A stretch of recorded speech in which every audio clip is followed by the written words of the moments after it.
When it comes to software, there's code, which developers work on, and infrastructure, which operations maintains and works on. Sentry focuses on the code layer, which is the fastest changing layer and typically the area least monitored.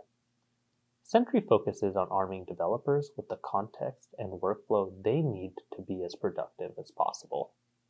Sentry's depth and laser focus on developers is what differentiates us, and Sentry has the broadest platform and framework support with best-in-class context.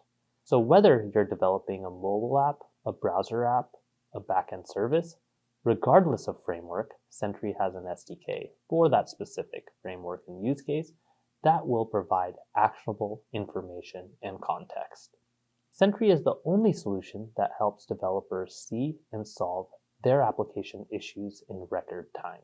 Other tools are not made for developers, as Sentry gets developers in and out of the platform with all of the information, context, next steps they need to solve effectively. Companies such as Nextdoor, Airtable, Instacart, Monday.com, DoorDash, Riot Games, Atlassian, and Disney Plus all use Sentry to monitor their applications, both their consumer-facing front ends and back-end services, and arm their developers to see and solve issues in record time, thus increasing developer productivity and accountability. To get started with Sentry, you'll need to install the Sentry SDK into your applications. We have SDKs for almost every framework and programming language. Once the SDK is installed, errors, sessions, spans, and profiles will be sent up to Sentry accordingly.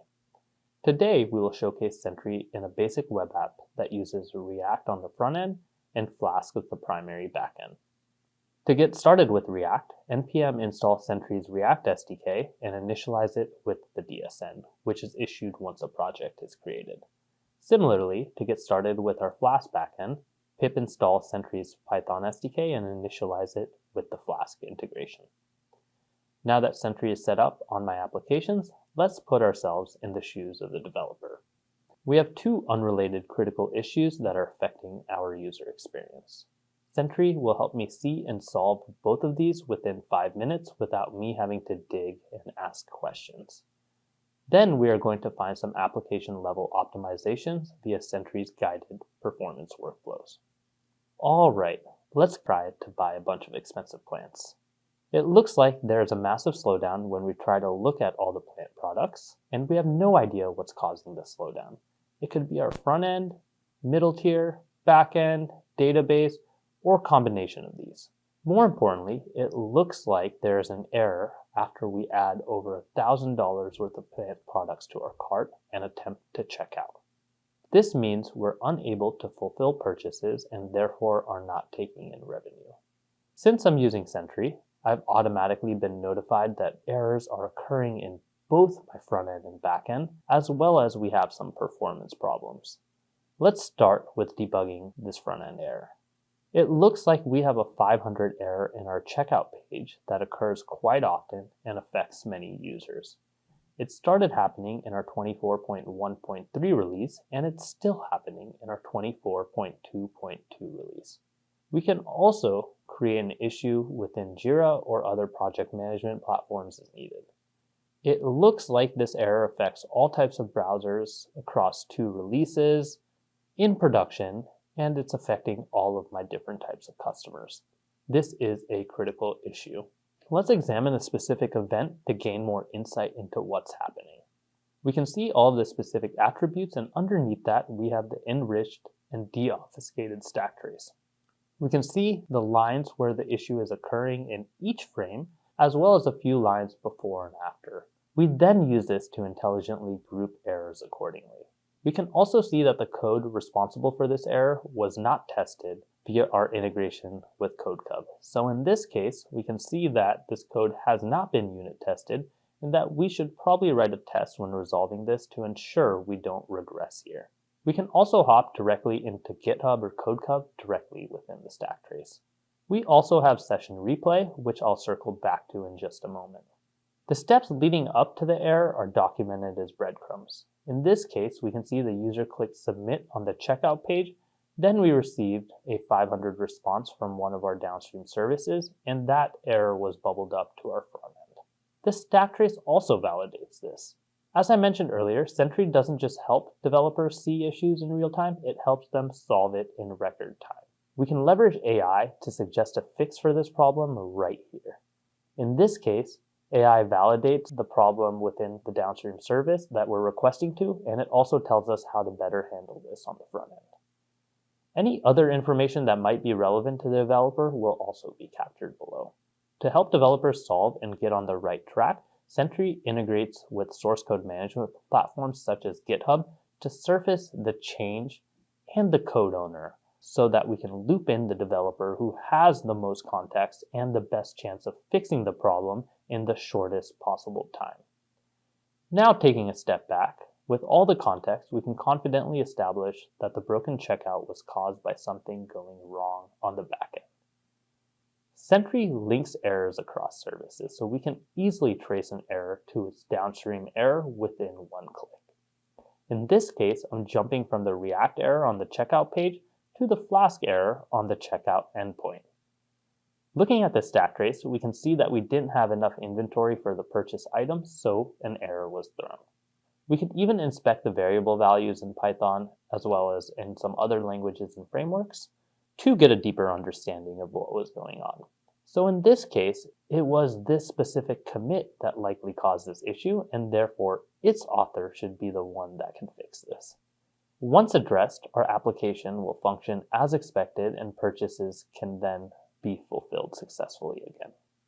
In the case where these events do not provide the needed metadata to solve the problem, we can take a look at the session replay to see exactly what the user did so that we can reproduce it if needed, and understand the impact that it had on the user experience. Here we have a video-like reproduction where we can inspect the DOM as needed.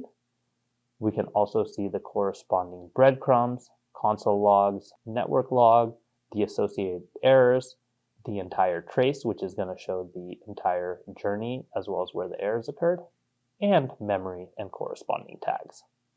Now that we understand what's wrong with our broken checkout experience, let's debug the slowdown when loading and rendering our products. In this case, Sentry has notified us that we have a slow database query, specifically an n+1 query, that's causing a slowdown and needs to be addressed. So rather than just telling the developer that the page is slow to load, or that an API endpoint is slow to respond, Sentry is saying the slowdown is due to a problematic pattern that needs to be fixed or optimized. Let's dig into this n+1 query issue. We can see that this n+1 issue has been happening very often and that Sentry has pointed out the problematic spans, specifically the repeating inefficient requests. Let's head to the transaction to see what's happening in the larger picture. We can once again see the n+1 issue. Optimizing these queries into a single query will help shave off about 0.5 seconds.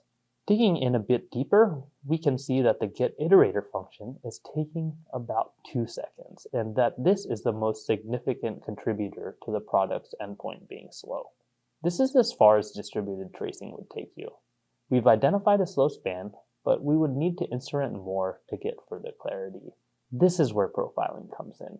A developer can dive directly into the profile from a span within Sentry. Now we're presented a flame graph that shows the entire call stack and all of the timings associated to each function call. Looks like the getIterator function is recursing excessively, which needs to be addressed. We can also jump directly into the code from within here.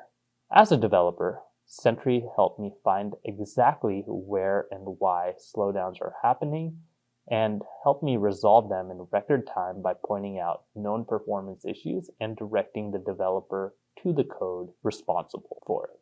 Sentry will also identify datasets of interest. Here we can see suspect spans, tags, and functions that are likely contributing to the user experience slowdown. In this case, Sentry has surfaced the specific span and function we looked at previously. Thus far, we've responded to some issues that Sentry has flagged and alerted on. Let's use Sentry to find out what and where developers should optimize to yield a better and more performant user experience. Let's start with finding out what can be improved regarding user-perceived performance on the front end. Looks like we have a performance score of 90, and looks like it's being brought down by our less than ideal largest contentful paint 𝗦𝗽𝗲𝗀. We are then presented with the endpoints that have compromised LCP. In this case, we can see that our highly trafficked products page has a poor LCP and ample room for improvement.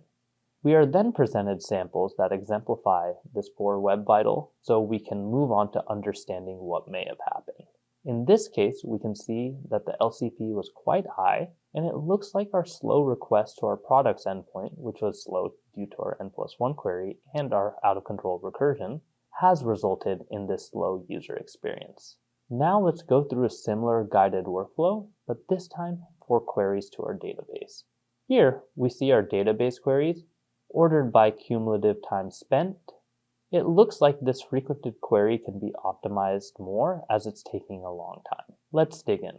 We are then presented with exactly in the code where the query is being issued, as well as the endpoints that leverage the query. Clicking into one of these endpoints, we are then presented with the relevant samples that take us to the span in question. Once again, we see that the query is problematic due to the inefficient N+1 queries. Up until now, I've showcased how developers can use Sentry to react to issues as well as find areas to optimize. Sentry also lets developers quickly slice and dice data and create relevant alerts and dashboards.